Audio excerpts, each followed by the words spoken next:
दोस्तों poster release होने वाला है ट्रेंडिंग स्टार के के 6वें होली वीडियो गाने का। जो गाना रिलीज होगा अनंता म्यूजिक वर्ल्ड यूट्यूब चैनल से। दोस्तों बात करेंगे इसी गाने के बारे में, को लास्ट तक देखते रहेगा। दोस्तों बता दें कि अभी ट्रेंडिंग स्टार के 5 होली वीडियो गाने आ चुके हैं और पांचों गाने एक से बढ़ के एक है, जो कि भोजपुरी इंडस्ट्री में अभी तहलका मचा रहे हैं। ट्रेंडिंग स्टार के अभी सामने कोई नहीं है जो कि भोजपुरी इंडस्ट्री में इतना होली गाने अभी ला दे और मार्केट में बजाते। वहीं पे दोस्तों बता दें कि ट्रेंडिंग स्टार का 6वें वीडियो गाने का पोस्टर आज रिलीज होने वाला है अनंता म्यूजिक वर्ल्ड यूट्यूब चैनल से। गाने को लिखा है टुनटुन यादव ने, गाने को म्यूजिक दिया है आर्या शर्मा ने, गाने को गाया है ट्रेंडिंग स्टार के यादव और शिल्पी राज ने। गाने में आपको नजर आएंगे ट्रेंडिंग स्टार के यादव के साथ कोमल सिंह, और कोमल सिंह ट्रेंडिंग स्टार के यादव का एक से एक धक्कड़ गाने अभी आ चुके हैं हमारे भोजपुरी इंडस्ट्री में।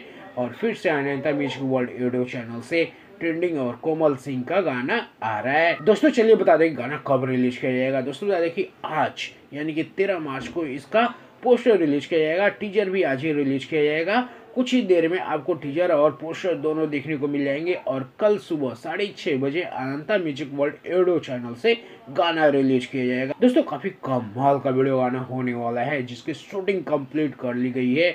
और दोस्तों बता देखिए इसके बाद एक और गाना आएगा ट्रेंडिंग स्टार के यादव का Sujay music world YouTube channel से। दोस्तों आप लोग क्या कहना चाहते हैं इसके बारे में एक कमेंट जरूर करिएगा। कितना जल्दी पोस्टर आना चाहिए एक कमेंट जरूर करिएगा। वीडियो पसंद आए तो एक लाइक और चैनल को सब्सक्राइब जरूर करिएगा।